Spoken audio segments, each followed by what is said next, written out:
Isaiah chapter 9. The people who walked in darkness have seen a great light.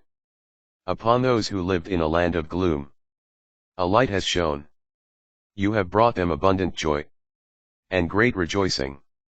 They rejoice before you as people rejoice at harvest, as they exult when dividing the spoils. For the yoke that burdened them, the pole on their shoulder, the rod of their taskmaster, you have smashed, as on the day of Midian. For every boot that tramped in battle, every cloak rolled in blood, will be burned as fuel for fire.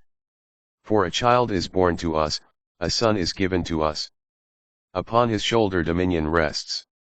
They name him Wonder Counselor, God Hero, Father forever, Prince of Peace. His dominion is vast and forever peaceful. Upon David's throne, and over his kingdom, which he confirms and sustains, by judgment and justice, both now and forever. The zeal of the Lord of hosts will do this. Judgment on the northern kingdom. The Lord has sent a word against Jacob, and it falls upon Israel.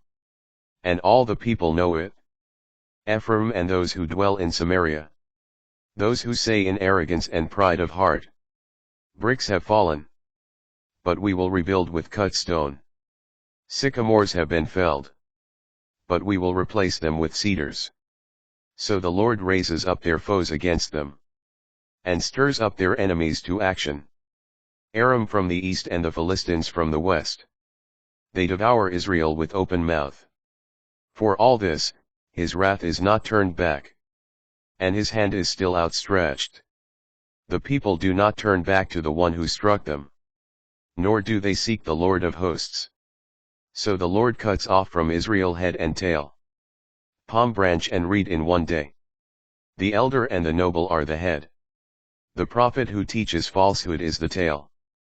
Those who lead this people lead them astray, and those who are led are swallowed up. That is why the Lord does not spare their young men, and their orphans and widows he does not pity. For they are totally impious and wicked, and every mouth speaks folly. For all this, his wrath is not turned back. His hand is still outstretched. For wickedness burns like fire, devouring briar and thorn. It kindles the forest thickets, which go up in columns of smoke. At the wrath of the Lord of hosts the land quakes, and the people are like fuel for fire. No one spares his brother. They hack on the right, but remain hungry. They devour on the left, but are not filled. Each devours the flesh of the neighbor.